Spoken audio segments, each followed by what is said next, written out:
Hey, Come on, you gotta be better than me. All right, cheers, boys. cheers. Love you guys. Cheers. Ooh, I need to stop doing tequila. Ooh, same.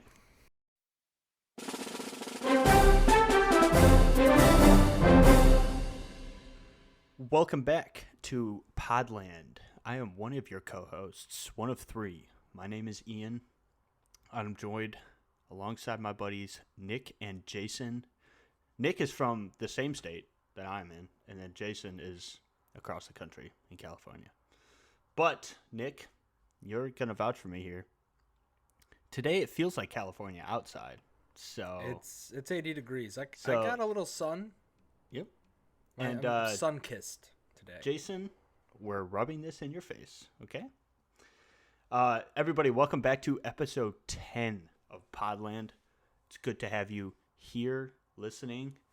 Today we are talking about the new Marvel drop. Big Marvel Doctor Strange episode in the today.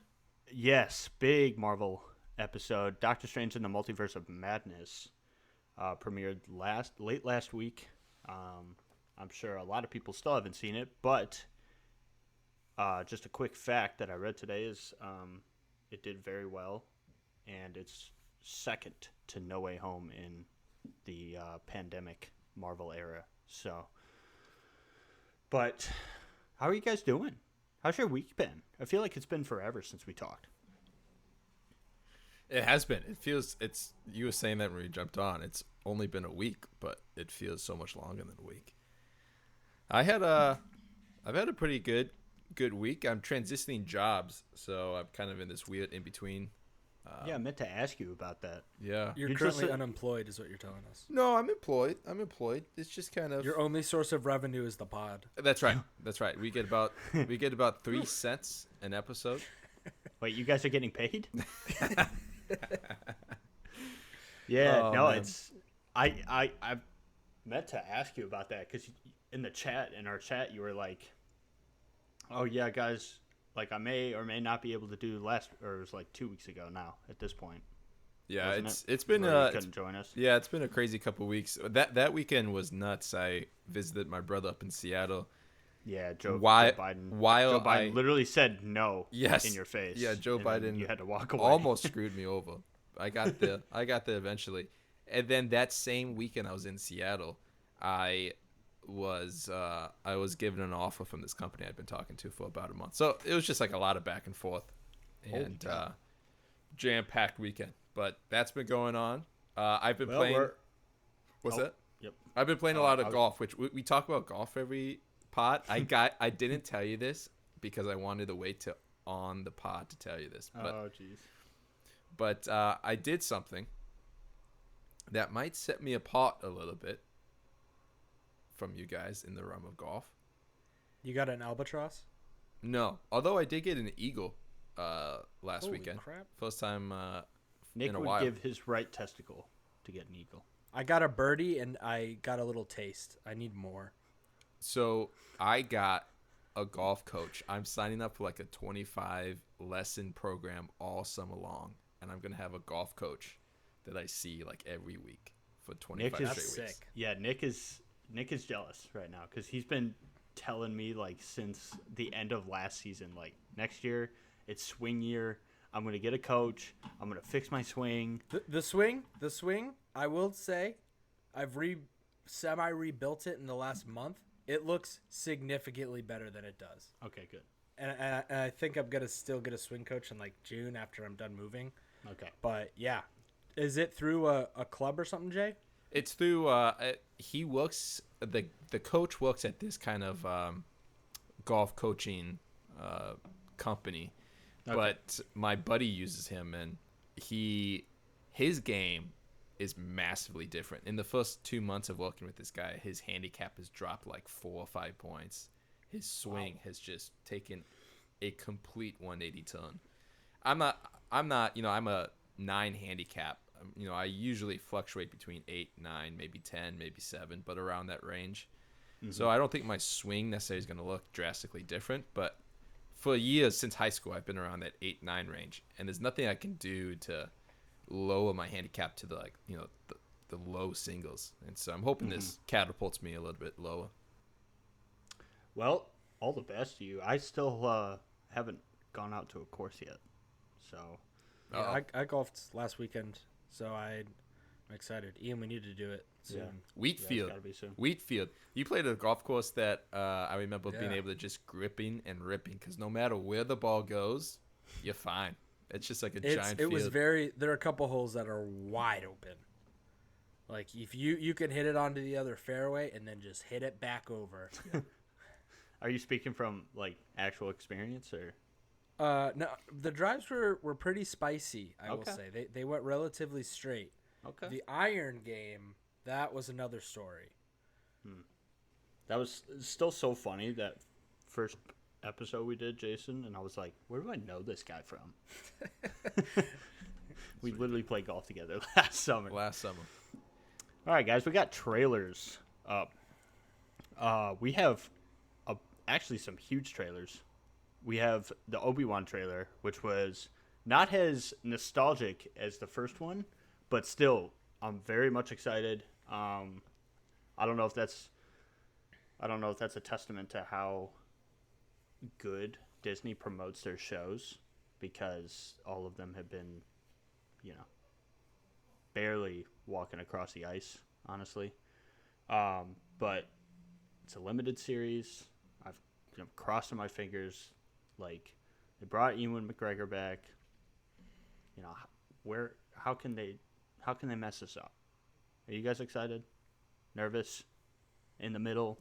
I'm excited because they gave the show to a single director / showrunner in Deborah Chow, who did a couple episodes of Mando season 1. She did some episodes of Better Call Saul. So she's a seasoned TV director.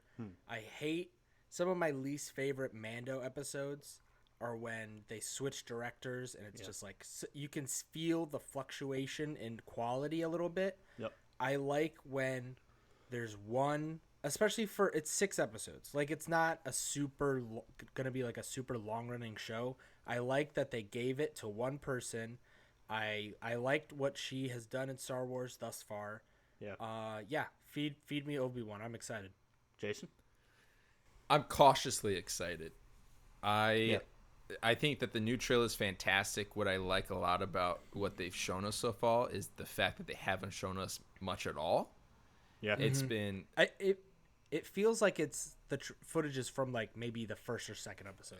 Yeah. And beyond that, the second trailer, the one that just dropped this week, the vast majority of the trailer is footage that was in the first trailer. So there's really not much different. To your point, Ian, they just kind of backed off on the nostalgia. So there wasn't Duel of the Fates itself being played, Obi-Wan's theme itself being played. Like, there wasn't these classic themes that we all know and love that are being played. Instead, it was probably the music we're going to get more of, which is, I don't know. It seems like a lot of studios are being very cautious about their trailers.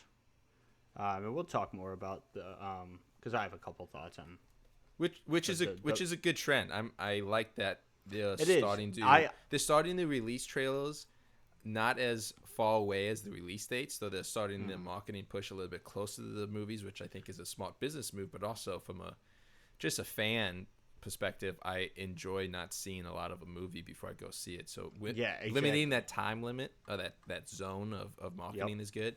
And then, to your point, showing less in the actual trailers. It's always going to benefit the movie or TV show goer. I saw a Lightyear trailer before, I think, Doctor Strange, and that was a trailer that almost gave away the whole movie. I'm not sure if you guys saw that. Yeah, I agree with you. It was like that second trailer that they dropped. Yeah, it felt 5 minutes long, and I was like, what is going on? Why is Pixar doing this? Like, you're going to get people to come watch this. Like, this is going to be exciting. And now they pretty much gave a lot of the plot in that trailer, but that's besides the point. Next trailer we have is House of the Dragon, an HBO show coming out August 21st about the Targaryens back in Westeros. I'm very excited. I think the cast is awesome. We're going to see some returning characters in younger form, obviously. And Are we? Yeah, I thought. I don't think we are. I thought. This is hundreds of years before. Oh, maybe they're just names that I remember from. I mean, it's Game gonna of be Thrones. confusing because we just went from one show about a young female Targaryen Right. trying to win the throne to from what this trailer shows is a young female Targaryen trying to win over the Right. throne. It seems Yep. like the same plot line. Right. Exactly. So I think a lot of it from the trailer is like, is this catered towards what we're seeing politics wise, like throughout the world, But on the other hand, I mean, this was the whole plot line of what you said, Jason, a Game of Thrones, and I mean that started way back in 2011. So, Well, this is just the history. So I think that what this has going for it is something that Game of Thrones didn't have when it finished, which was actual source material. Right. And so this actually has the beginning and ending to the story that they're telling, already written by George R.R. Martin. It's already set and done, so at least you know that the broad strokes of the story should be coherent, should be pretty good.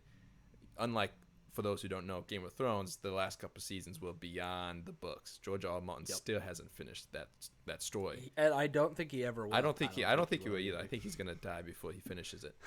So, but beyond the small little criticisms I made about the show, about it is kind of funny. It's kind of each show seems to be focused on a young Targaryen girl trying to win the throne. Beyond I'm that, still very much excited. totally, it looks awesome, dude. Putting a bunch of Targaryens in the show is going to be sweet. Putting a bunch of dragons in the show is going to be sweet. I wish they would have gone even farther back. And my knowledge of Game of Thrones is dwindling as we go farther and farther on from Game of Thrones. But what's the original city that the Targaryens are from? What's that? Valyria. Valyria. I was hoping we'd get like a show that was thousands of years earlier in Valyria. But this is still cool. This is like what 200-300 years before Game of Thrones.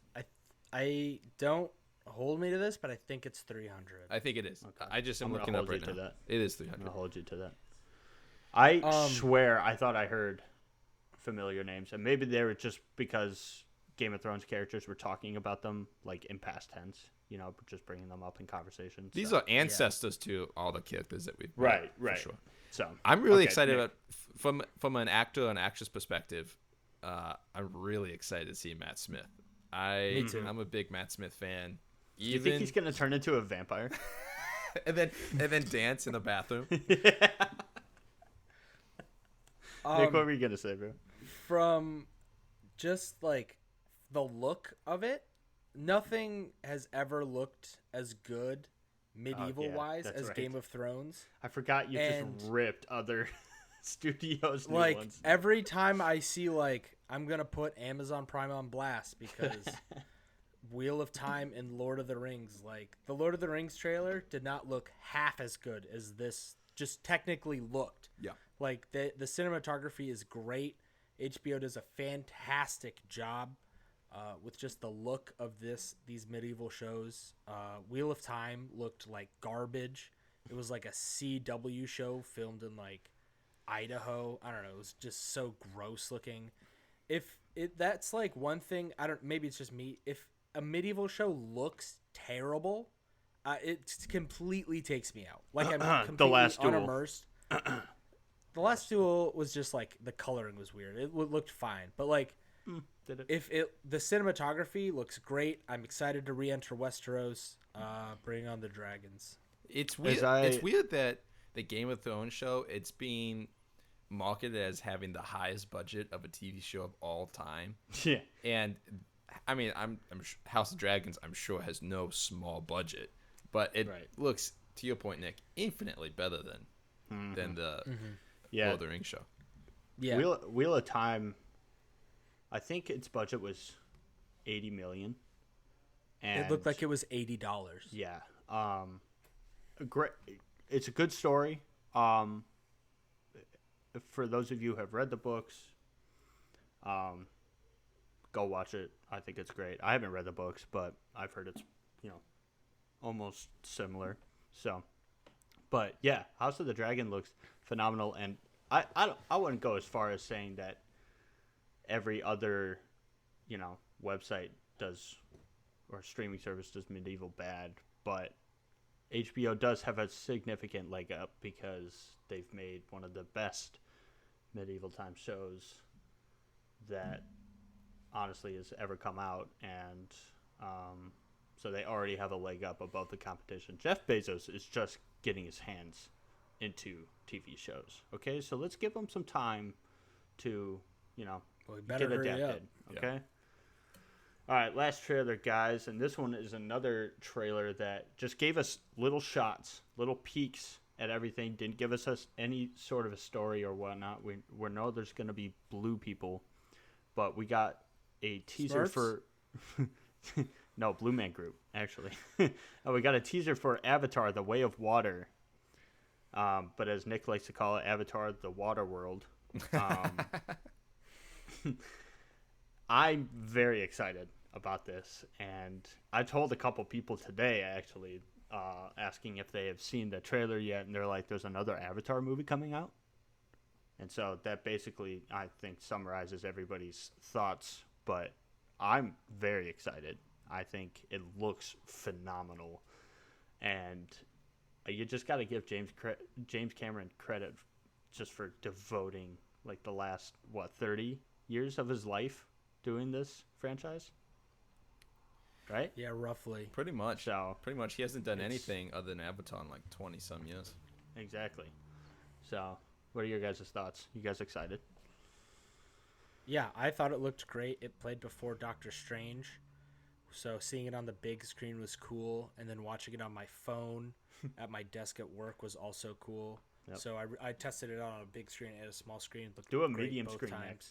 next. Yeah, I'll throw it up on my TV and see. Yep. I'm super excited. I will never doubt James Cameron ever in my whole life. Whatever, sure, the first Avatar was a little predictable, but the world was given great attention. It looked great. It was really cool world building, and I'm excited to see how they flesh that out more in this sequel. So it rose up my most anticipated for the rest of the year. I would say I'm really looking forward to this. Yeah. Jason? I would agree with everything you just said. The trailer again wasn't about the story of the second movie at all. It just was welcoming you back into Pandora, and it was just like a reminder, hey, remember this movie that came out a decade ago? Well, we're making another one, so be on the lookout. So it wasn't really a lot to go off of, but I mean, I'm excited for Avatar 2. I'll be honest. James Cameron started shooting this film. I'm not talking about production. I'm not talking about writing. I'm not talking about pre-planning. I'm talking about he started shooting it on camera in 2017. He started shooting this movie in 2017. And it's coming out at the end of 2022. It's crazy that it's been 5 years since cameras started rolling, like you said. And I remember the first release date for this was Christmas 2014. And so it just kept getting moved back and back and back. It honestly, for a couple years, it kind of felt like a meme, Avatar's at the end of the month. Oh, that'll get moved. Yeah. And it just always kept getting moved back. So it's nice to have a concrete plan. I heard that movies 4 and 5 take a bit of a time jump, so they're filming flashback stuff for 4 and 5 right now, while everyone's the same age. So they're filming all over the place too. So I'm sure that they'll be filming a whole lot for it's been 5 years since the camera's rolling, and they have 4 more. So right. I'm sure that they'll be filming. Aren't the rest supposed to come out every 2 years now? Every 2 years, yeah. We'll have a new. That'll be the new Star Wars Avatar. Yeah, not even every year. Which I think The Hobbit's released every year, which it shows. But, go James Cameron. Honestly, his dedication to this project is unbelievable, and I'm very excited. I think it doesn't feel real for me. Yeah. Yeah. Yeah. It still doesn't feel real. So I think The music of the trailer has kind of been playing in my head like all day. Yeah. Like it You're just like, did I dream it that? sounded so cool. right. But Well, I'm excited. yeah. I think it'll be. Quick question: do you think it'll smash its own record in the box office? No. I don't know. I don't think it will. I think if this one is a hit, I think the third one could. Okay. Yeah, it's that's just fair. there's only been 2 movies ever that hit 2 billion. Yeah, come on. If it hits a billion, I think it'll be a smashing success. Although I'm not gonna like discredit James Cameron because he currently has the number 1 and number 3 Yeah. highest grossing movies ever. Yep. So, I mean, I don't know. The man made money off the Titanic sinking, so Yeah. I'm not gonna discredit him here. Right. The man knows how to make a movie. Oh man. All right. Well, let me pump a 30-second review of Ozark Part 2. Another Podland 30-second review coming in hot. Yeah. 30-second review. Spoiler free. Just give me a second. This is what happens when you miss a week. You only get 30 seconds the next. That's right. All right, are you ready? Yeah, I'm ready. Is this hold on Right. before we start? Is this for this season of This Ozark or like the series of Ozark? Now that it's complete. The season. I talked I about would say the season. yeah. I would Okay, say yeah, the talk season. about the season. Yep. All right, ready? Yep. Set? Yep. Go. Ozark season 4, the finale was amazing. I highly recommend anybody who are fans of Breaking Bad, Better Call Saul, Narcos to go watch Ozark. It is Netflix's best show. Nick said that a while ago. Jason Bateman is brilliant as always, and honestly, this will have you rooting on both sides of the 5 floor. seconds. So please go watch this. It's on Netflix. Everything is out, so you don't have to All wait. right, shut up. No talking. Stop talking. That Stop wasn't as talking. clean, Ian. That wasn't. You didn't finish it. I couldn't think about it. You I couldn't couldn't think about You it. couldn't find the closing to it. That's okay. That's okay. Well, I think we kind of found something it's with our little so much 30-second review pressure. here. Yeah, if you miss a week, you pressure. only get 30 seconds the next. I still have to watch the last season. It's a great show, but Jason gets a We'll give you 15, 15 yeah, seconds 15 to seconds get by for when he next week. finishes it. oh man. Oh man. Well, all right. let's Jason. move on to our review portion. We have 2 main reviews up. Obviously, the bigger one has already been mentioned, Doctor Strange. We're going to talk about that, but before we do, it was a big Marvel week. There were two climactic releases this week for Marvel. There was Doctor Strange 2 in the Multiverse of Madness.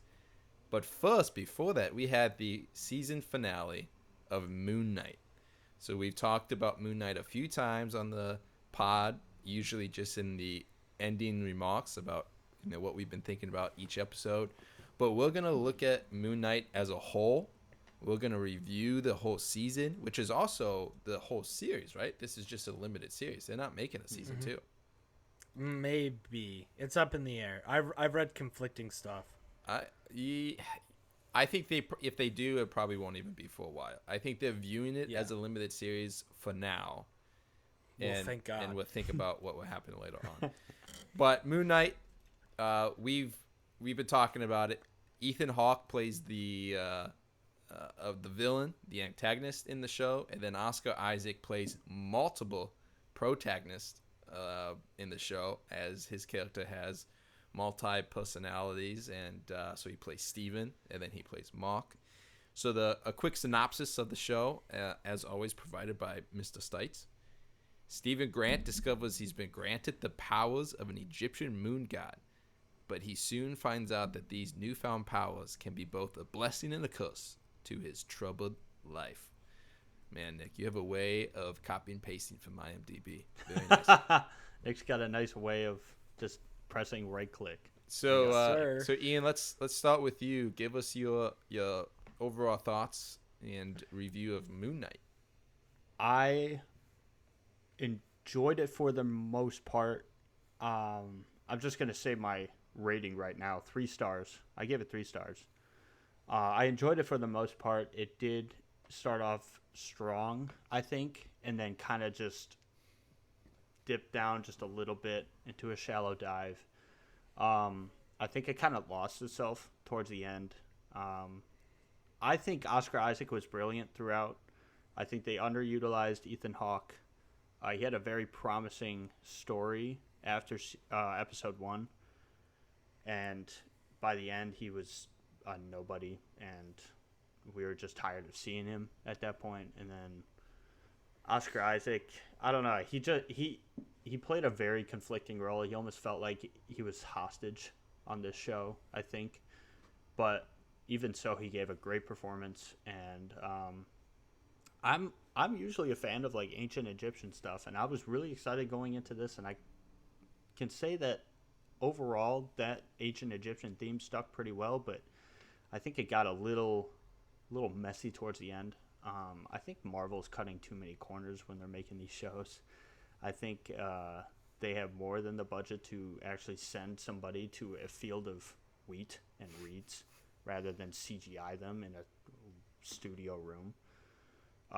So I think they're just getting a little lazy. And I mean, as great as I'm talking up the performances from Oscar and Ethan, I think overall it's just a mediocre show. So those are my general thoughts. What do you think, Nick? Put me in, coach. What do you think? You in? Tapping you in. This is prepare to everybody sees red now. the worst Disney Plus show they have put out thus far. And I know Jason's going to be like, blah, blah, blah. Hawkeye. Yeah, Hawkeye knew what it was. It was a fun little show, kind of stupid, but it kept the same tone.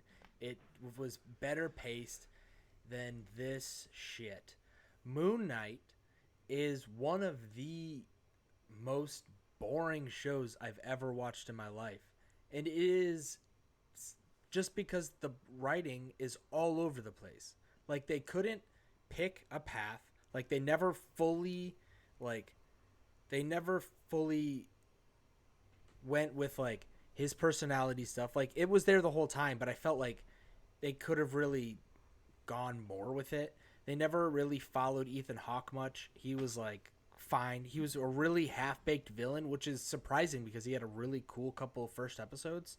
And then he just is, like, wandering around for most of the time. Oscar Isaac needs to stop working with Disney after this, and what was his name in Star Wars? Poe Dameron. Oh my gosh, what a waste of a character Poe Dameron was. This is just so I'm like you said, Ian, they are cutting corners. It feels cheap to me that, like, it doesn't feel cohesive. I feel like this honestly could have been, this is just another case of, like, it could have been a movie. Like, you cut out all of those unnecessary plot lines and maybe there's something there.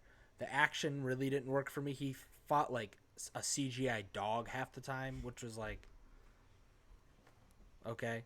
Yeah. Like, I don't, the climactic fight scene at the end was just like, in the background, it was just like two kaiju Egyptian gods. Yeah, okay. That's a whole thing. Cool. That's sweet. Like, I didn't feel anything. I liked the first episode, and that's about the nicest thing I'll say about it. It was so disjointed and, like, utterly abysmal that, I don't know. And I remember reading articles before of them being like, this is the most brutal action in a Marvel movie. No, it's not. That's just a lie that you said. Like, that is not the most brutal action I've ever seen in a Marvel movie. Most brutal action I've ever seen in a Marvel movie, we will actually talk about in Doctor Strange. Mm-hmm. Oh, yeah. Like, there is more brutal fights in, like, Daredevil. Yeah. Like, he's not even Moon Knight, like, hardly at all. Mm-hmm. Which is, like, fine if the parts of him outside of the suit were more interesting.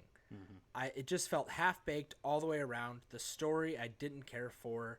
The post-credit scene twist didn't care for. Didn't work with me.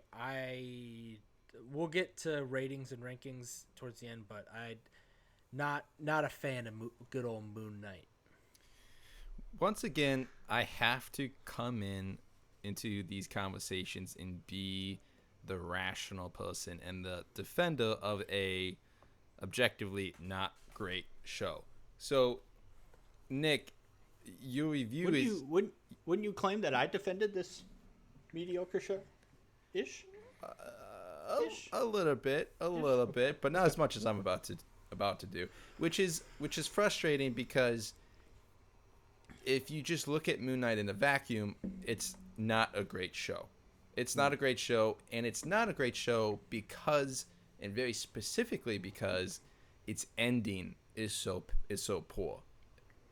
That's just one part of it. It's not. So Moon Knight, and you've heard me talk about it in the pod before, Moon Knight starts off very, very good. The first episode is really intriguing. I mean, I will give the first episode a chef's kiss. First episode was fantastic. When we first watched the first episode, I remember on this pod we were talking about, hey, this could be by far the best show Disney has ever made. I was saying, I don't know if I said on the pod or not, but certainly with my buddies, I said this might actually be the best show Disney itself has ever made, better even than Mandalorian. I mean, it started out with a bang in the first episode. And unlike your view, Nick, I thought the costume design of Moon Knight is awesome. I think he looks really cool. Yep. I mean, yeah, it looked cool, but the action, it just felt wasted. Well, the action in the the first episode or two was really good, in my opinion. I thought it was really good. Now, I mean, the first episode we didn't get any action, but just the ending scene was pretty brutal. In the second episode, I would agree with like the first episode, but like they just kept going back to like CGI monsters. Yeah, like, all right, yeah, and that's where. So I need to kind of stay on track here. The show starts out really intriguing. It tells a story that certainly hasn't been told in Marvel to date. It seemed like they were really trying to branch out and get really interesting on a character piece, on Oscar Isaac. This show is all about Oscar Isaac, and Ethan Hawke plays off of him. And for the first half of the series, that's what it is. And it works really well. And when it starts to deviate from that, and it starts to rely more on your basic campy superhero Marvel tendencies, that's when it starts to sink. And so the first couple episodes I think were really good.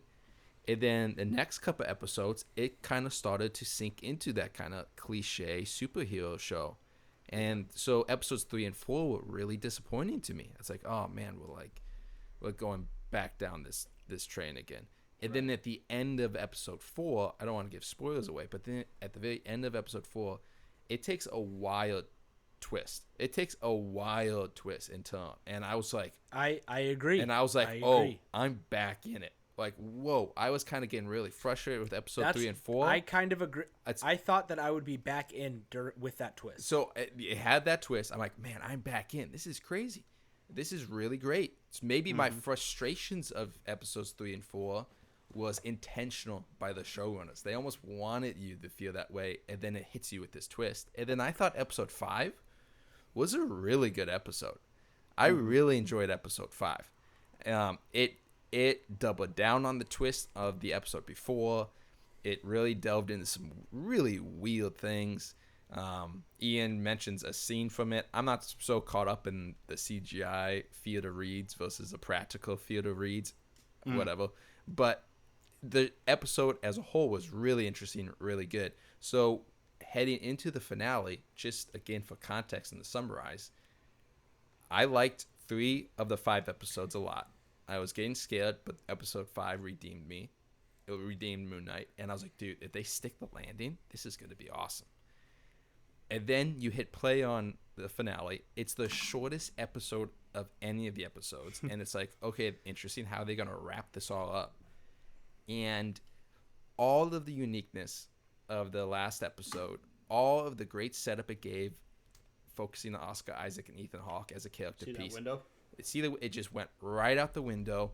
And it was like you're watching like Justice League. It's like it's just like giant CGI monsters fighting each other with no consequences. No consequences. No consequences. No rational ideas. Like, you're watching things that are happening that you're like, I don't understand what's happening. This doesn't actually make any sense. Why are they doing that while these people are doing this? Are they connected? Or, again, I don't want to spoil it, but it just didn't make any sense. And so I feel like they're like, oh, hey, it's the finale. We need this big CGI fight scene at the end, which took up the whole episode. And it just falls flat. It's really lame to watch. It's hyper CGI. They make some creative choices. They elevate this one character into something that's like, wait, what? This doesn't make any sense. So that on the finale alone, to close, I've been talking a lot here. To close, the finale alone made this series a dud to me, which is why I rated it a 2.5. And it's a lot like Game of Thrones. That's obviously, we were just talking about, is an incredible show that is completely ruined because of its last season. It's at least Game of Thrones ruined. had Battle of the Bastards. Well, I think Moon Knight had its Battle of the Bastards in episode 5. I thought episode 5 was an awesome episode, and even episode 1 was an awesome episode. So I would disagree even with that. I think it had its moments. Unfortunately, the ending is the most important part of any show, and they didn't even come close to doing well in the ending, and that's why the show was a big bummer to me. I really hope we're gonna get into spoilers here in a second. I really hope Marvel and Disney are like, okay, everybody's not liking this. We need to change up the tone. So I'm hoping for. I'm so sick of the 6-episode thing. Yeah. Well, let's jump into spoilers.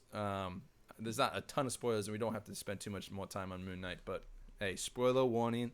Let's get into it. Spoilers ahead. Yep. Well, what do you go for, Ian? I will say this, and I put this in my review.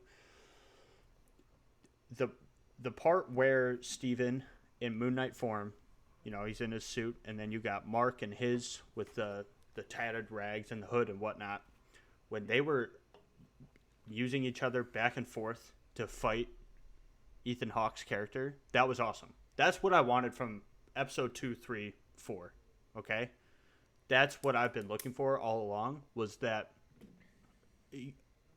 I hope I'm not alone here, that the fight choreography, at least between Steven and Mark and Ethan at the end, and even a little bit of the other chick, whatever her name was, it wasn't bad. I thought it was cool how they transitioned between Mark and Steven. So the problem with that is there's no reason for them to do that. There's no weight behind the punches. The whole show's premise is that Steven is the brains, Mark is the bronze, and Steven essentially has no idea how to fight. So why in a fight would it switch from Mark to Steven? That makes zero sense. That's going from a Marine. Mark was like this Marine dude into a janitor at a museum. Like, why would you ever switch that? Right. I think it was more so them just finally realizing, like, hey, we can work together in sync and, be unstoppable. And I thought that was cool. And that's honestly what I was hoping for, is that, they would accept each other earlier and then be like, okay, let's stop this foe here who's doing something drastic. And then maybe towards the end, a new foe emerges, leaves us on a cliffhanger, and then we get that little extra credit scene for Jake, which we can talk about more too. He was the T's third personality the whole show. Right. Yeah. Which I completely forgot about until episode 6 too. Well, I didn't forget about it. I thought it was setting him up to be like this grand reveal at the end, and that's another frustration I have at the finale is why. Before even the end credit scene, Jake has this huge pivotal part in the end battle scene. Ethan Hawke's character has Moon Knight pinned and ready to kill him at the very end, and then he has his episode. He has his episode, then wakes up, and now he's on top of Ethan Hawke's character. So Jake obviously took over and won the battle. That could have been sweet. I wish we saw that. And then the show ends. It's like, okay, so this is a limited series. We're not going to see any more of the show. And this third personality essentially saved the day for you, and there was no mention of him. And then they just kind of throw him in at the end credit scene, but I didn't feel like that paid off his setup all season long justice at all. Yeah. What'd you guys think about, last question on Moon Knight? What'd you guys think about Layla, the female character, becoming a superhero at the very end out of nowhere? I have these frustrations with these superhero movies or shows that just turns the side characters into a superhero at the very end. Yeah, and then all of a sudden they're like an expert fighter. They're like incredible, like on par with the main character who's been training forever. This character out of nowhere is a badass and can just crush everyone. Like, excuse me? I think she's the first original MCU character. Like, there's no source material for her. Oh, I didn't know that. Okay. I wasn't a fan. I think to an extent you're right, Jason. I think it's ridiculous how they can just throw these side characters in. I will say this, it seems like she kind of did know how to fight, like in her regular form, not in her like goddess form. But even she did a lot of hiding. Yeah, I don't know. I've tried to, I've built up on Better Call Saul and etc. But regardless, I wasn't a big fan of her. I think it just kind of drew our attention away from, that the title of the show is called Moon Knight. Yeah. It's not called Moon Knight and Friends, and then, oh, shoot, there's this enemy here, too, that, Yeah. Yeah, the setup was so cool. I'm bummed. So let's give our ratings. Ian, you already said you started off saying you gave it a what? Yeah, 3? I gave it a 3-star. I gave it 3 stars for Oscar Isaac's performance. It was the first hero with a mental illness ish. You got personality disorder here, and then I really like you said, Jason, the design of Moon Knight was awesome. I really like his look, and I think again, the ancient Egyptian theme, which is for my 3rd stars. I love that kind of theme. So yeah, executed well. It could have been Marvel's best show, but I think to an extent, what you said, Jason, it felt kind of flat. So I gave it a 2.5, and I would agree with everything you just said, Ian. There's a lot of good here, and unfortunately, for a TV show specifically, the ending is so important. It really knocked it way down for me. So there was a lot of good leading up to the finale, but it didn't stick its landing, and that's what brought me all the way down to a 2.5. What about you, Nick? Yep. I gave it a 1.5. Oh, that's just ridiculous. I have it ranked. I have a list of all of the MCU properties. Oh yeah, where does this rank? Let's give a quick. I have rankings. it at 34 out of 36. For context, I have at 32 Captain America: The First Avenger, 33 Thor: The Dark World, 34 Moon Knight, 35 Iron Man 3, 36 Inhumans. That doesn't even. So I have it in that Inhumans range. doesn't even count though. It's like a. It does because the MCU did it. Yeah, It's technically canon. I'm in no way motivated to watch Inhumans, but I think I Should've still done have. Disney Plus. What about just Amazing. the Disney Plus shows? What's your ranking of the 6 Disney Plus Marvel shows? Bottom. We did this. Yeah, WandaVision, everything else. We were tweeting about this. Let me give mine. I'm gonna say You go. Let me find what I said. I said WandaVision's the best. So number 1's WandaVision. Number 2 is Moon Knight. I have 2.5 Moon Knight at number 2 out of 6. That shows you how much I like these Disney Plus Marvel shows. Number 3, Loki. Number 4, What If. Number 5, Falcon and Winter Soldier. And number 6, this, I don't know how you argue this at all. And the excuse, it knew what it was, is one of the dumbest It excuses I've ever heard in my life. Number 6 is Hawkeye, which is just utter garbage. Ian? I mean, I didn't love Hawkeye, but it was more cohesive than Moon Knight. Ugh, so bad. Ian, what's your rankings? Ridiculous.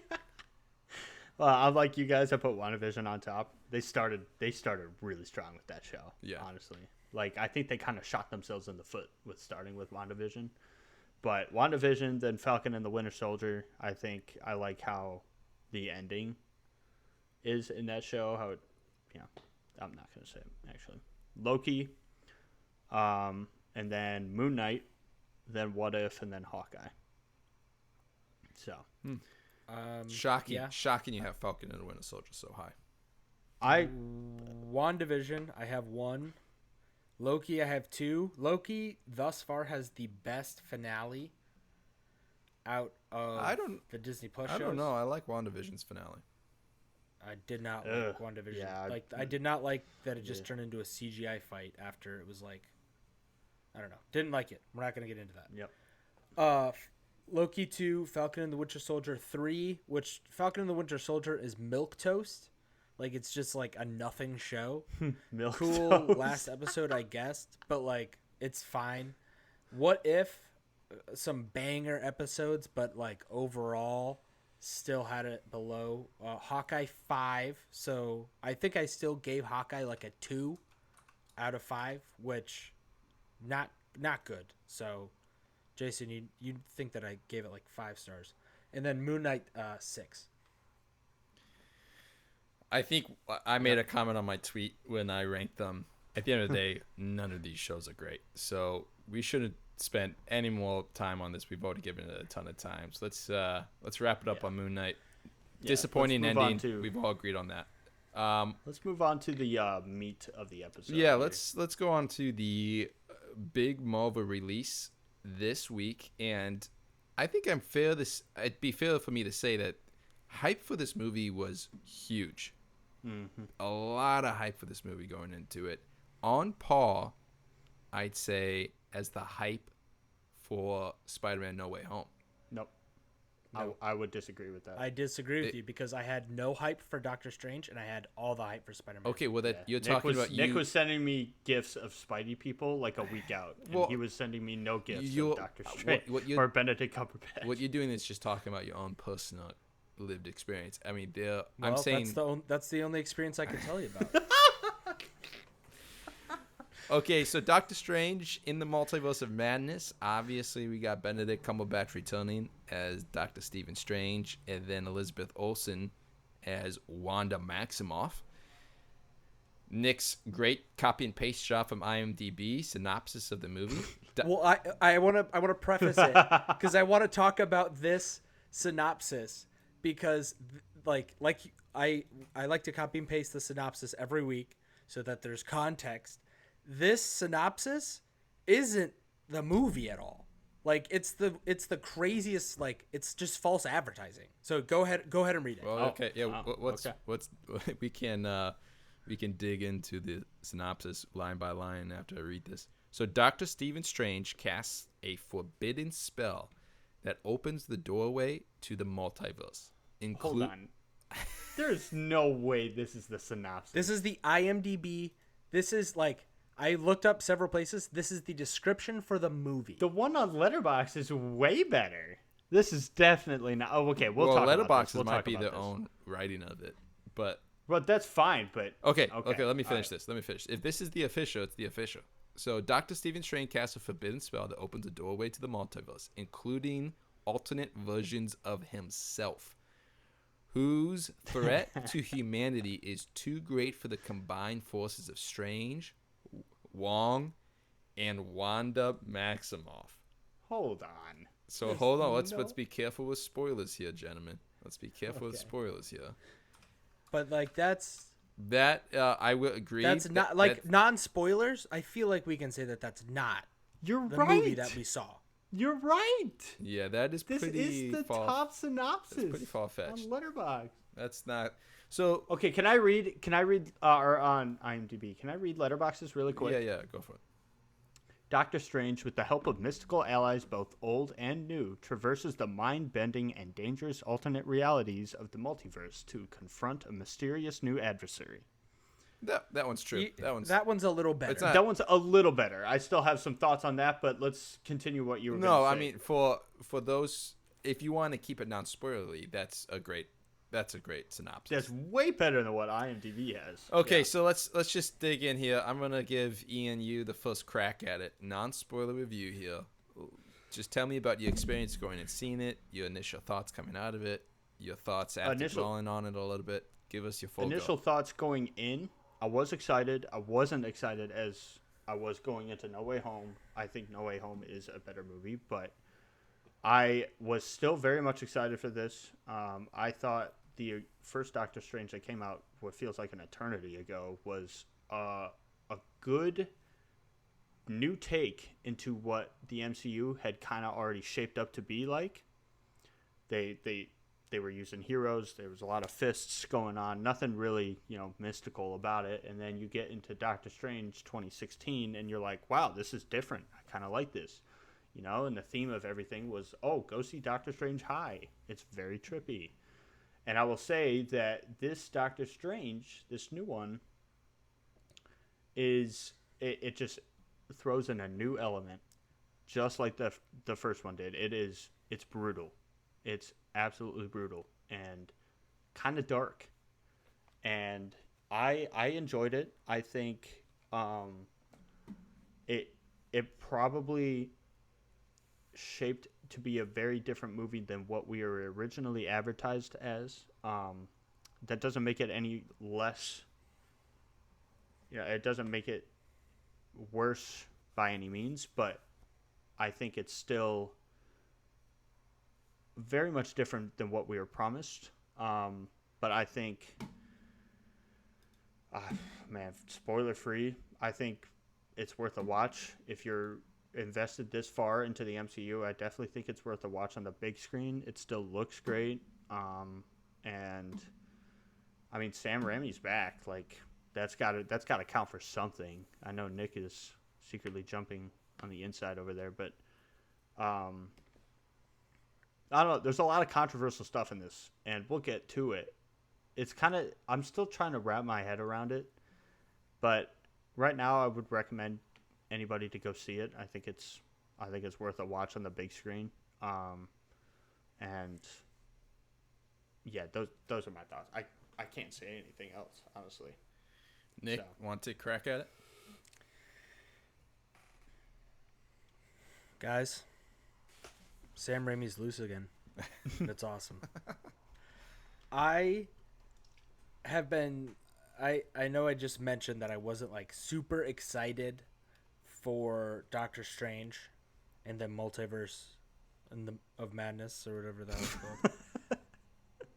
I feel like I burnt myself out with MCU properties with how hyped I got for Spider-Man. I mean, because obviously, like, that movie was awesome. One of the coolest theater experiences. But the lead up to this movie, I was like, I'm not feeling it. And then I like kept reminding myself, Sam Raimi is directing this movie. He hasn't directed. I mean, he directed Oz the Great and Powerful in 2013, I think. Yeah. But like, he hasn't directed like a superhero movie since Spider-Man 3. So that's almost 15 years ago. Yep. I know Drag Me to Hell was like somewhere in between there, but like, Sam Raimi is one of my favorite horror directors. Claim to fame being Evil Dead 2, Army of Darkness, in the 80s and early 90s. He does such unique stuff with the camera, really cool and fun editing. So I was excited to see if he could like break through the Marvel mold, because it feels like their movies at this point and shows they're just like a conveyor belt. Yeah. They're just like a conveyor belt movie that has no creative flair to it. Like, it just, an AI robot could have made any of these movies at this point. Like, they're just churning them out, which is fine. And I was pleasantly surprised by Doctor Strange. This is the first Marvel movie in a minute, and maybe I'm forgetting one somewhere, that feels like it has the director's fingerprints all over it. Mm-hmm. The horror elements were really fun. The editing was super cool at certain points. The action was really upbeat and like fun. As a Sam Raimi fan, it was super exciting. I really enjoyed my time with this movie. That's all I will say, non-spoilers. All right, Jason. Yeah, as you were talking, I looked up the last film Sam Raimi directed just to confirm, and you're right. The last film he directed was Oz the Great and Powerful in 2013. It's been I know. almost a decade. That's crazy to think. Mm-hmm. It's honestly a I crime. He's too good of a director not to be directing Mhm. movies. Was that movie any good? Oz the Great and Powerful? Yeah. No. No. Was it better than Spider-Man 3? Yes. Okay, all right. That's a maybe watch. Also, Drag Me to Hell, if you guys haven't seen that. I think Oh, yeah. that was like 2009 or 10. That movie's The crazy. Evil Dead and Drag Me to Hell. Yeah, those are wild trips. So, I mean, I would say right off the bat that, and I said this off the bat in I meant in my Letterboxd review as well. I wrote a novel on my Letterboxd feed, by the way. I don't know if you guys saw that, but I wrote like novel. 5 words and you wrote like 5 pages. I would say right off the bat, I got to give Sam Raimi. You guys have said it. I'll just reaffirm it. I got to give him huge credit. He brought his stereotypical, very original Sam Raimi style to a Marvel movie in the MCU, and that's just really cool. It is really cool watching a Marvel movie, seeing an auteur have his hand in it, and you can like see scenes that you're like, oh, that is Sam Raimi. Like that is so Sam Raimi. A lot of like the camera pans and the zoom ins and a lot of the horror aspects in the film. It's like, dude, that's Sam Raimi all the way. That's 100% Sam Raimi. So I gotta give him huge kudos for doing that, and I gotta give Kevin Feige and Marvel huge props for letting him do that. They let this guy go all out, and to our point about Moon Knight not really being brutal, you want to talk about a Marvel TV show or movie being brutal? This thing is crazy brutal. Yep. I would go as far as to say I could totally see this movie getting a R rating. I mean, Yeah. there are some. If they really wanted to, they easily could have pushed. I think that it's probably a movie that's on the edge. In its current form, In you its think that they current could have form, done it's it? on the edge. Oh, Dude, wow. There is. I think drop a couple F-bombs, and I think you're there. I think it's a rated R I'm right just there. saying I'm just saying on gore and graphics alone. There's a lot of blood. There's a lot of death. There's a lot of like. There's just a horrifying lot death of scenes. Yeah. Well, not even that. It's just the aspect of it too is. It's very scary, very dark. The yeah. tone is so dark. We'll get into spoilers and we'll talk about a couple scenes that we obviously need to talk about, but it's insane. It feels like Marvel was like, who are we gonna get to direct this? Who hasn't directed a movie, a Marvel movie in a minute? Oh, this guy, Yeah. Sam Raimi. Yeah. Let's pull him out of, unplanned retirement and get him back in the game right now. It was Well, very savvy the by original Kevin director- Feige to do that. Very, very savvy. The original director dropped out due to creative differences. Yeah. Scott Derrickson. Yeah, who did the who first directed one. the first Right. one. And he was attached up until like the writing phase. And then he dropped out, and he has a movie coming out in a couple months called Black Phone with Ethan Hawke. So I'm gonna plug that really fast. But yeah, Sam Raimi did a great job, like you said. I would say beyond that, I was disappointed with this movie. We need to just get into spoilers. Okay, just let Jason finish here for a second here, Yeah, I can. and then we'll get into spoilers. I can say some of this stuff without going into spoiler territory. Okay. I would say the plot is really disjointed. I don't think it has a very clear through thread, from start to finish.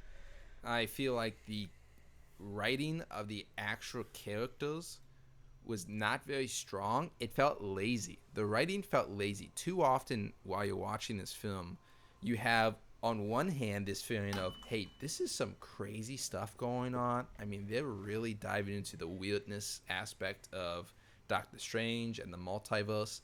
And then on the other hand, at the same time, there are these scenes where these things happen or these characters say things that just seem so simplistic. It seemed so lazy in the writing.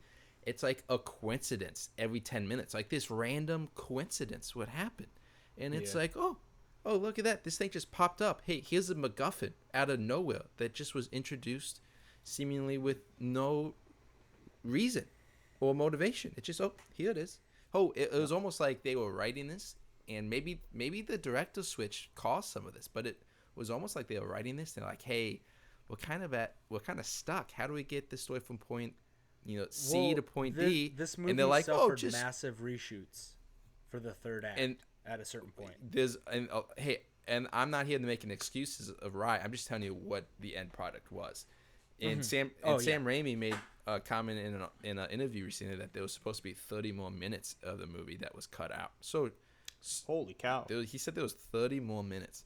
So that's insane. So I think this movie suffered from that. It wasn't just these plot lines that came out of nowhere, these MacGuffins, these coincidences. I really didn't like the dialogue of some of these characters. It felt really rigid and wooden. Not the performances, the actual dialogue themselves. These characters would say things that was just so bland and upfront and outright. It was just kind of like, this is weird hearing you say some of these things, and it just felt like it was there just to move the plot along faster. Right. Because it's only a 2-hour movie, and a lot happened. So because of those two things, the disjointed plotline and the lazy dialogue, and to top it all off, I thought it was a very poor ending. I didn't like the ending, not from a visual perspective. Visually, the whole movie was very cool. I enjoyed it. But just from a story perspective, very confusing to me, and it left me feeling like it was anticlimactic, and I felt kind of empty at the end of it, not fulfilled. I was kind of disappointed. I was like, that was it? I'm kind of confused. That's all I can say without going to spoilers. Yeah, let's just dive into spoilers. Let's just do it. So, right. Spoiler alert. Major spoiler alert. Huge spoilers. Do we want to just get the cameos out of the way? You just listed them. I feel like we can build to that. Okay. Well, let's build to that. But let me, if we're going to go into spoilers, can I just go off of some of what I was saying here a little bit? Yeah. Because I am going to agree with you on some stuff. So I want to talk about. Well, let's just start with this. I think this is the biggest spoiler thing that we could talk about. Wanda is the villain. Yep. And Wanda not only is the villain, she's a brutal villain, and not only is she a brutal villain that you can empathize with, like even Thanos, you're like, maybe, I see what he's doing. Right. Wanda's motivation is out of complete left field from how her character has been set up over multiple films and her own TV show. She's had an entire TV show and multiple films, and all of a sudden you're supposed to tell me that now she's just killing people brutally at whim with no remorse out of nowhere? That we have not seen the groundwork for her to get to that level. I feel like from the end of WandaVision into the start of this movie, there could have been another movie showing her getting tipped over that line. Wanda, I feel like she's not killing WandaVision people. was her being tipped over that line. She wasn't killing innocent people at whim. She took an entire town hostage. She was very remorseful after that. She didn't hurt anybody. Yeah, it's terrible, obviously. She would be remorseful for like a second, but then the end credit scene and the ending of the show is her reading the Darkhold. That's not a setup. That's not a setup. You don't see that and you're like, oh, she's about to murder people with no remorse. It's implied that she took the villain's like dark spell book.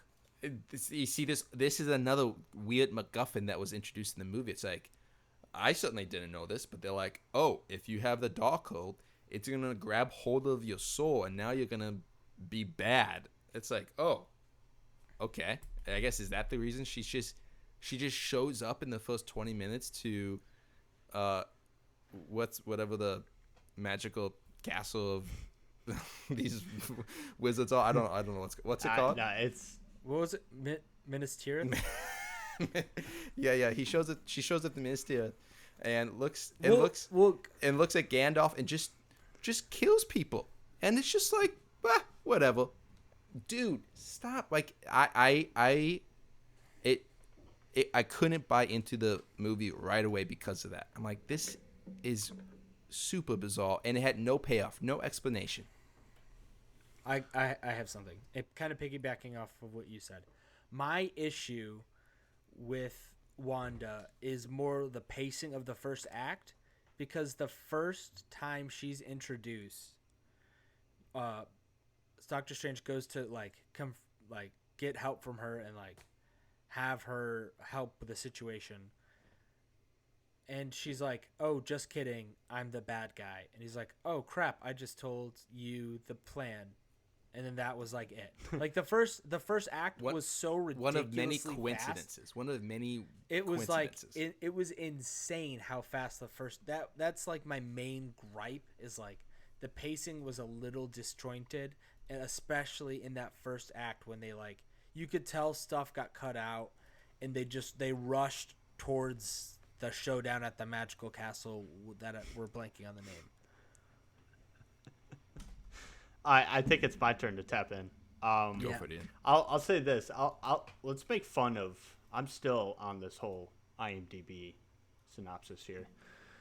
This is a lie. This is not the movie we saw. Dr. Stephen Strange casts a forbidden spell. He casts a spell in No Way Home. So, a movie and a show ago, and it opens the doorway to the multiverse, including alternate versions of himself. No.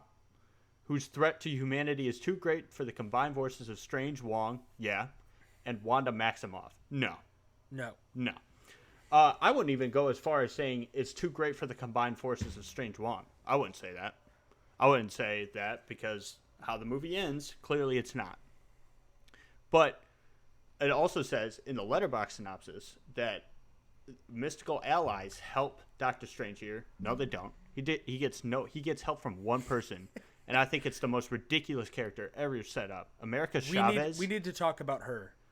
Her freaking coat. She's wearing a star, and supposedly she just opens portals to different multiverses with a star portal shape. I'm like, are you kidding me? Come on. She was supposed to be introduced in No Way Home originally, and they had to switch things around.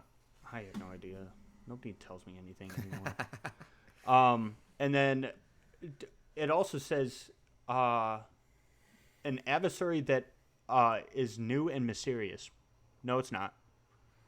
It's not. We've been introduced to, maybe not to what Jason was saying, this brutal side of Wanda. Yeah, she held a whole town hostage in WandaVision, but I kind of agree with Jason. Her killing people out of left field is kind of ridiculous, but in a sense, it's not new, and it's not mysterious. We all know what Wanda's powers are. So I think these two companies need to get their synopsis right, because this is not the movie. If I told somebody like I am on this podcast to go watch this movie right now, and they looked up the IMDb synopsis, they would be like, okay. And then they'd go waiting for Doctor Strange to cast a forbidden spell. Yeah, and then they'd go in the movie, and it'd be the ending of Raiders of the Lost Ark. Their faces will melt and explode and whatnot, and I wouldn't blame them at that point, because the direction that Sam takes is awesome. I won't. All right, so what about the actual movie spoilers? Let's dig in a little bit. What do you think? Okay, so we get a little taste of Mr. Fantastic, played by John Krasinski. Well, why do we?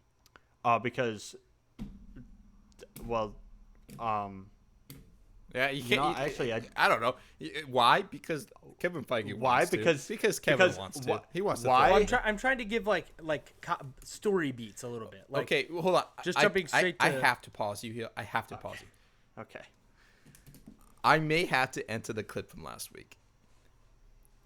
This was one of the greatest moments of my moving-going life.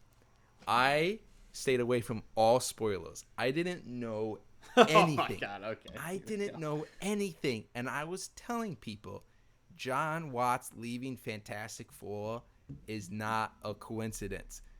And I was saying it was because John Krasinski is casted as Mr. Fantastic, and one of his stipulations was that he was going to direct. And I was saying John Krasinski is going to show up in Doctor Strange in the Multiverse of Madness. I said it on this show, and I told all of my buddies when we were going in, and then he shows up, and then to Nick's point, we'll get into it from a soy perspective. Makes no sense, but he shows up, and I thought it was awesome. I lost my mind.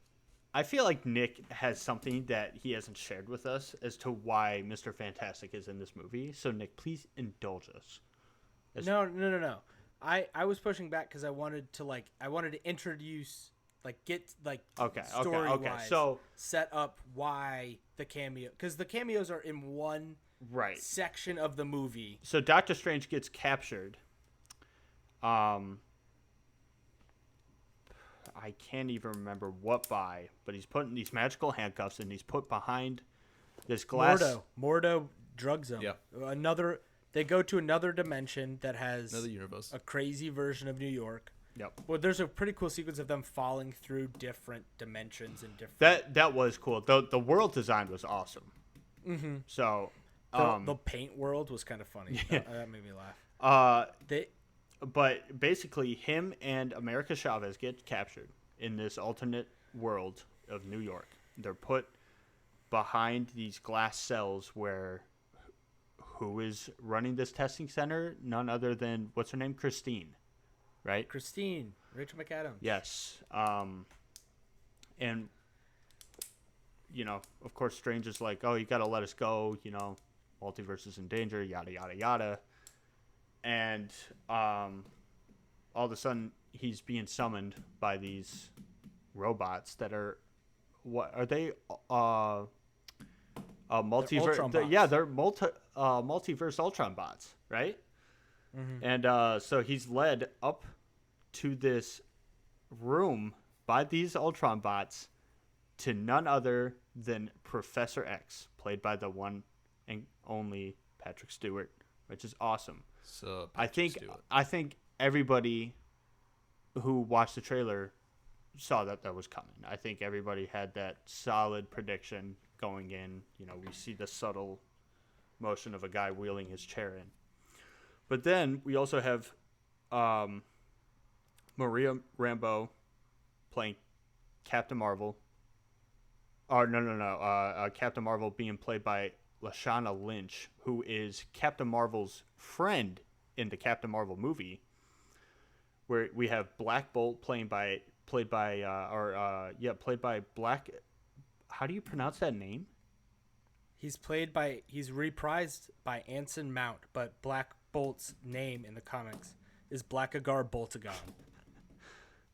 But that's the same guy who played him in Inhumans. Oh, that's awesome. Okay.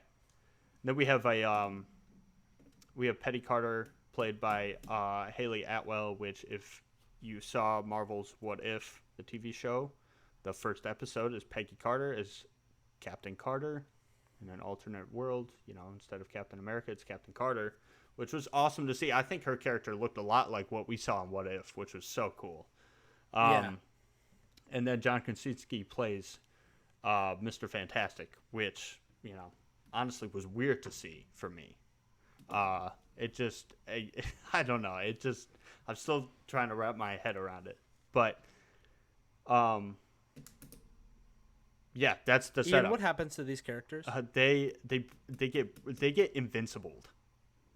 Brutally invincibled. Straight up, like a scene from The Boys. Yes. Peggy gets split in half by her own shield. Mr. Fantastic is turned into silly string, and he's just gone like that. I think my favorite. And Jason probably Black cried Bolts. during that. Yeah. Black Bolt. That was insane. That was horrifying. He had no mouth. Did you guys see? He didn't have a mouth. And he tried to do the scream and it blew out the back of his head. Yep. And we saw we saw his head like get disfigured and then blood leak out. I think that was Jason's actual reaction when he saw Captain Fantastic die. Captain Fantastic. then- When did Captain Fantastic die? Oh, Mr. Fantastic. Sorry. There's a lot of Captain, Misters, Doctors. Anyway, the biggest disservice to a Marvel legend is done to Professor X, who is considered one of the most powerful beings ever. Yeah. Right? Yeah. Am I wrong? And One of Wanda's just like, snaps his neck. yep, goodbye. Well, the man is in a wheelchair. It's not like he can run away. Yeah, but he was being played with. He was. Yeah, she infiltrated his mind, Yeah. which was a pretty cool scene. I like that. It was a cool scene, but it's just So actually, this might shock you. That whole sequence, I was a big fan of. I was a big fan of. I was too. I was too. I live. Again, my problem isn't so much the visuals and the graphics. Like, that was very cool. It didn't make much sense, and I hate that it lowers the stakes, because like progressively, like, human life is becoming less and less important, or the stakes are becoming less and less. They said in the movie that the alternate Doctor Strange from their universe killed 1 trillion people, like offhand, like it was nothing. Like, oh yeah, this guy, he killed 1 trillion people. Like, what? I mean, Right. So it's you watch and it's like, oh, there's no stakes anymore. Nothing matters. Whatever you see happening on screen isn't permanent. Nothing matters anymore. But visually, it was awesome. And like some of those scenes, even back when Wanda attacked the castle, when she it was that very Raimi horror-esque scenes where she got inside one of the guy's minds and she just kind of shows up behind him and whispers, and then that. I thought cool. her climbing out of the mirror in Oh, the temple yeah. Oh, was awesome. Him or her putting her hand through the glass and it turning into water is a callback to Evil Dead when Ash does that. He puts his hand in a mirror and it's like a pool of water. Yeah. Dang, I totally So forgot many about Raimi that. references. I'm surprised Venom didn't make an appearance. I'm kidding. I that's my only crutch of this, is that it felt like it did a disservice to some of these legendary characters. I say some, really only one. I was like you guys. I loved the scene. I love watching them all die, which kind of sounds psychotic in my head now that I'm It was replaying awesome. what I don't care. just said back, I'll but join you. every day I'm living for season 2 of Invincible, and this is a reminder that Invincible exists, and Invincible violence is just it's like a bad car wreck that you can't turn your eyes away from. It's just like it sat me right in my chair, and I was like, that just happened. Like the way Peggy fell after getting split by her own shield was insane. Yeah.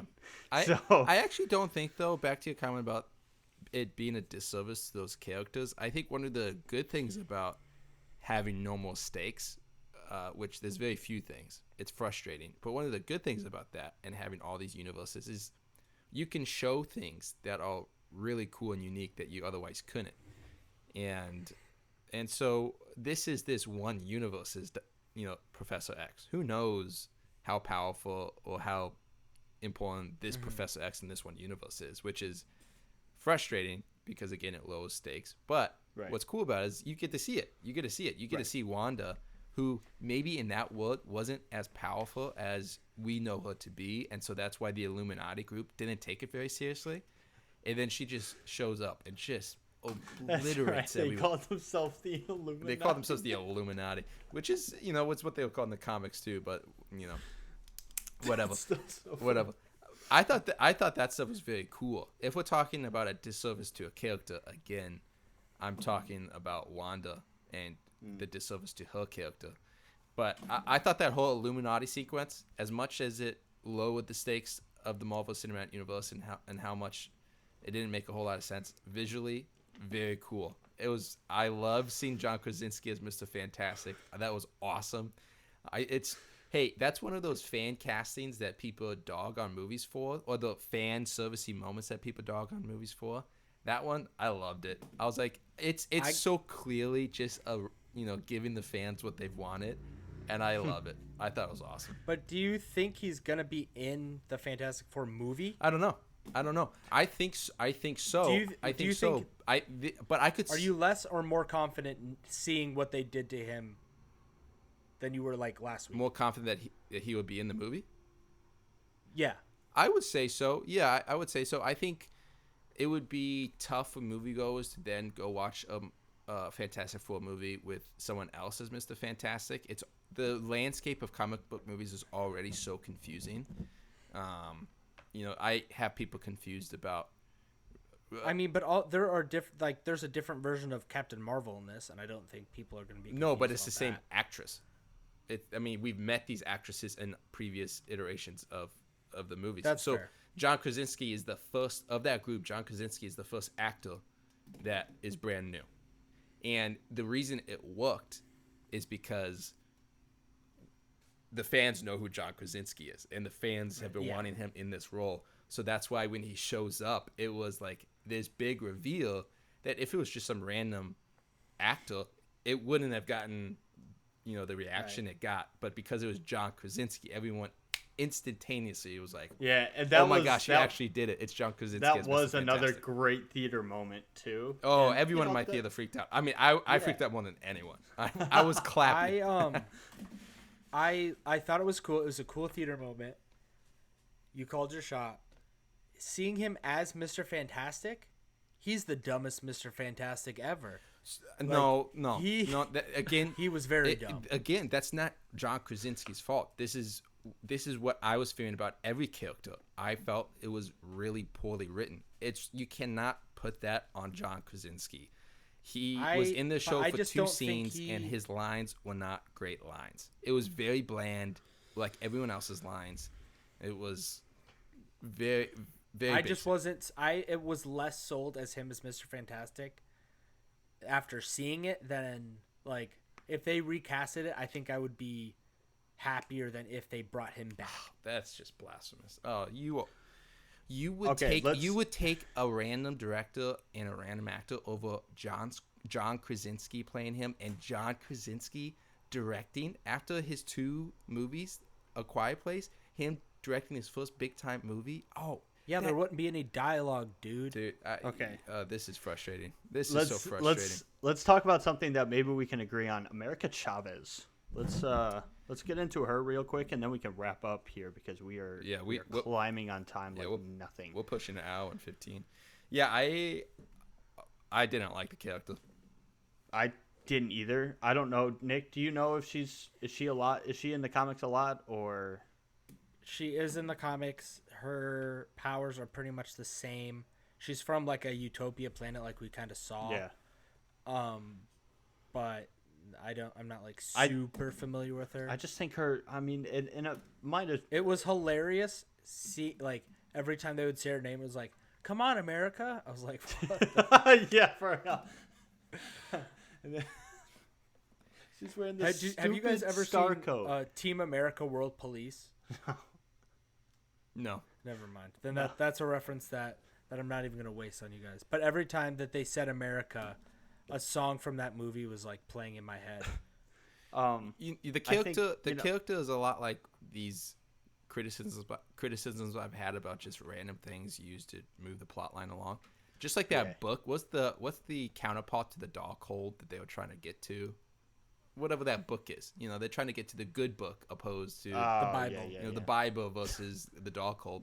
That ended up being nothing. It was useless, but that was just used to move the plot along. And then America Chavez was a character used to just push the plot along very rapidly, with no time spent on her, and she was uninteresting. I didn't like that she like suddenly became OP at the end. It's just like Moon Knight. It's these characters that just at the very last hour figure it out after no training and are just fantastic at what they do. It makes no sense. It's the Ray problem, Okay, let's get into the ending and just kind of like can we predict anything from this? Like, does Wanda die at the end? Yeah, I was gonna Like, ask you guys, what do you think? Is she dead? I- There's no I obviously honestly no way. have. There's no way that she's Zero, dead. zero There's no chance. way. I think 0%. if she was and they confirmed it, people would be distraught because they have grown to love Elizabeth Olsen. Elizabeth as Olsen's Wanda. so good too. She's so She good. is, and Wanda is such a amazing character, especially at the end of Phase 1. We really got a lot of her at the end of Phase 1, and she was awesome. She quickly turned into everybody's favorite. I don't think that she's dead. There's no way. She's got to be in some suspended dimension, just like prisoning herself, because of what she did. But what do you think? Is there going to be a third installment somewhere in between the 2020s, you think? Yeah, I think And so. do you think Marvel will continue to give it to Sam Raimi? Oh, Or do you think they'll go into a new direction here, oh. like they did? I don't. I feel like it. I feel like it depends on what he wants to do. If he's down to do the whole franchise thing again, because I feel like he got burnt out with how things ended with Spider-Man. Yeah. If he just wanted to get back into acting and a franchise movie was the best way to kind of get unrusty. Yep. I wouldn't be upset if he chose to do like an independent movie after this, but I liked his direction and his take on Doctor Strange more than Scott Derrickson's. Yeah. In the first one. Yeah. So I would be okay if he came back. Yep. I think they will. The box office shows that obviously it's an IP that people like. It was the second biggest opening since COVID, right? Yeah, since COVID, and it's behind No Way Home. So I think that people like the character. I think they're building the whole MCU around Doctor Strange now. He's kind of taken over for Iron Man and Captain America as like the central figure of the Avengers. So I think they'll make a third one. If Sam Raimi comes back, that's an interesting question. I would not be mad, same as Nick. I wouldn't be mad if he did. And maybe, he would have a little bit more say in the third one, since, we've already mentioned he got brought on kind of late in the process. By the way, Scott Derrickson is still listed as a producer. Huh. I think they used some of the script. Oh, Okay. Is what I read. I see. But Well, but let's get into our ranking and rating. Yeah, shall we? what's your boys' rankings? I meant, sorry, not rankings, your ratings. I gave it 3.5. I gave it 3.5, and I'm firm on 3.5. I thought it was very enjoyable, and I think this should definitely be viewed on the big screen if you guys get the chance. And that is my ranking of Doctor Strange in the Multiverse of Madness. Where did you rank it? Have you put it on your Yeah, I MCU put it on list? my MCU list at number 14, behind Guardians of the Galaxy Volume 2 and in front of Spider-Man Homecoming. Okay. So, Similar-ish. I also gave it a 3.5. The cons didn't totally ruin the movie for me. I was super enthralled. I thought it was fun. I did like that it was 2 hours. It was a super quick, fast-paced, even if there was like to a detriment. Hyper violent for Marvel, not like super violent, but like in the context of Marvel, it was hyper violent, which I liked. It was a different take. I thought that the whole like horror in an MCU movie thing would be like just like a tag to get people to see it. They actually kind of did it. This is easily the scariest and like most horror-y MCU movie, which I liked. It cracked my top 10. It's at 9, behind Spider-Man, No Way Home, and before Black Panther. nice. Wow. What it kick out of the top 10? Spider-Man Homecoming, Gotcha. which was 10. Jason, what about you, man? I gave it a 2.5.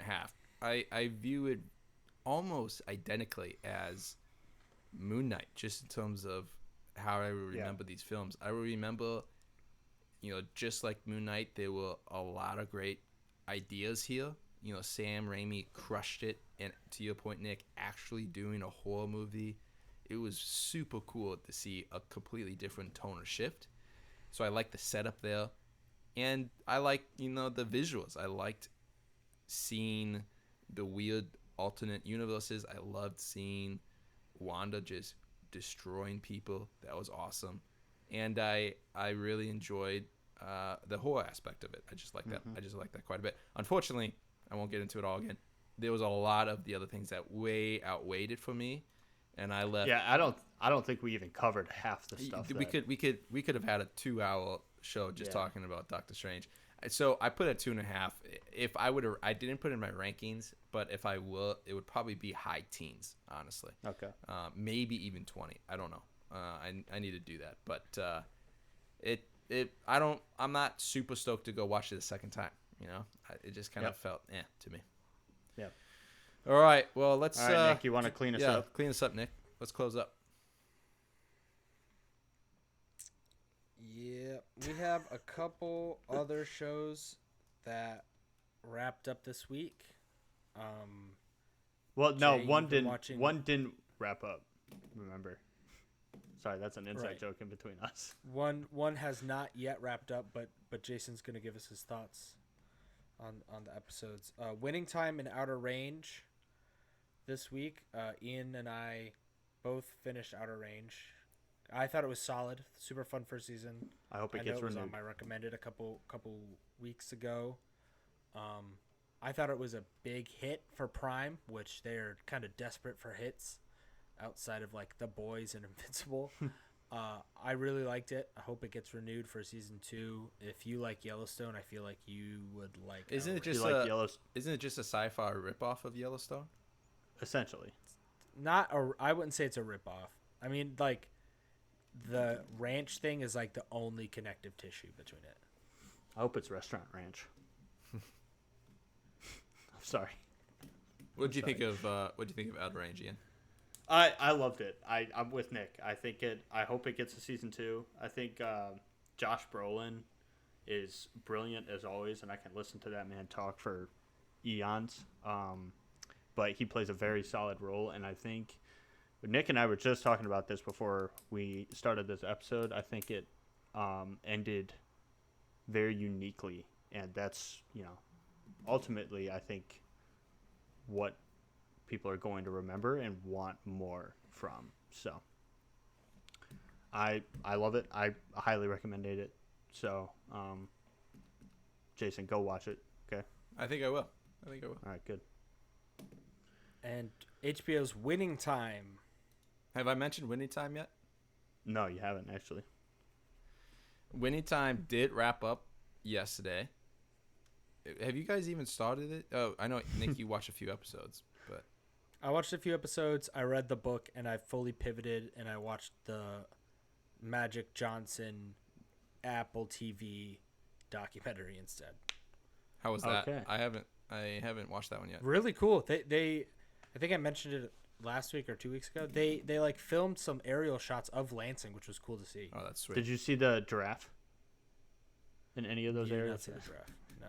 That's what I asked the last week too. Guys, Winning Time is really, really good. It's superb, and it finishes great. It sets up, obviously, for them to continue going through the Lakers dynasty through the 80s. So this is not going to be the last season. They've already greenlit season 2. It's so good. It's so good. Wait, where did it end? It ended with them winning the championship at the end of 1980. So That's it? this season only. That's like chapter 3. Yeah. Oh yeah. This is just that first season. There's so much. So there's going to be content. more. Okay. Yeah. So there's going to be season 2, and there's going to be. So really, they're covering 10 years. The producers are saying they want to cover the full 10 years from start to finish. And Magic obviously retiring and telling everyone he got AIDS. Anyways, it's a really great show. It's a stacked cast. I mean, we're talking Jason Clarke, Adrian Brody, John C. Reilly, Jason Segel. I mean, there is so many names in this show. It's really good, and you should. I mean, you should go see it. It's fantastic. Yeah, it's been on my list. Right now I'm watching Better Call Saul, so that is eating up a lot of my time, and I'm fully invested in it. But Winning Time is definitely on my list. And kind of the newcomer who plays Magic Johnson, Quincy Isaiah, really good. Pretty impressive stuff. He looks just like magic. It's kind of creepy. So what have we been watching this week? Anything? Any movies besides Doctor Strange? Anything besides Outer Range, Winning Time? I watched the Dark Knight trilogy. Oh, nice. Still Showed- good? Oh yeah, very much so. Yep. Including the Dark Knight Rises. It lacks in some areas, but it's still decent. It's still a decent movie, Nick. And then Like lacks the entire third movie. what about you guys? What have you been watching this week? That's about it for me. Anything? That's about it. Wow. No. I've been. Oh, I started a book about David Lynch. Oh, nice. Oh, nice. Which, but yeah, not a whole lot. I've been kind of busy with prepping to move, so everything we've talked about this week is pretty much everything I've watched. Nice. I will say I am rewatching Peaky Blinders with my roommate, and so Oh, dude, that next season comes out next month, right? I'm so Or excited. the last season. Oh, Yep. dude, I'm so excited Yep. for it. Yeah, I watched actually he's in the whole trilogy, but Cillian Murphy was, his Crane. Is it Killian or Cillian?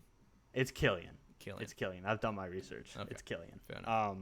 And he's just a phenomenal actor. So I'm very excited for this final season. But Hey, we got that's awesome. a exciting episode next week. Yes, we do. We are doing what are we doing? Our most anticipated of 2022, Yeah, right? For the rest of the year. For the rest of the year, there was no good movies coming. I think Firestone, Firestarter, Fire Brick, Fire Girl. I don't know. the Multiverse of Fire. who's in that movie? Why am I forgetting his name? High School Musical guy, Zac Efron. Zac Efron's in the movie. So instead of reviewing that movie, I don't think any of us are gonna go see it. We're gonna do a top 5 most anticipated movies for the rest of 2022. So I'm kind of excited to look through all the release dates and make my list. Yeah, it'll be a different esque episode, and I'm always down for that kind of stuff. Totally. So, Nick, you want to close us out? Yeah. I feel like Boys, it's church or a family dinner. You want to close us out? I feel like should we bow our heads and Yeah, pray yeah. out? Say a prayer. This has been a jumbo episode. Yes. I enjoyed talking MCU with you boys, but I have a new episode of Better Call Saul that starts in 5 minutes. Oh, nice. So All right. How exciting.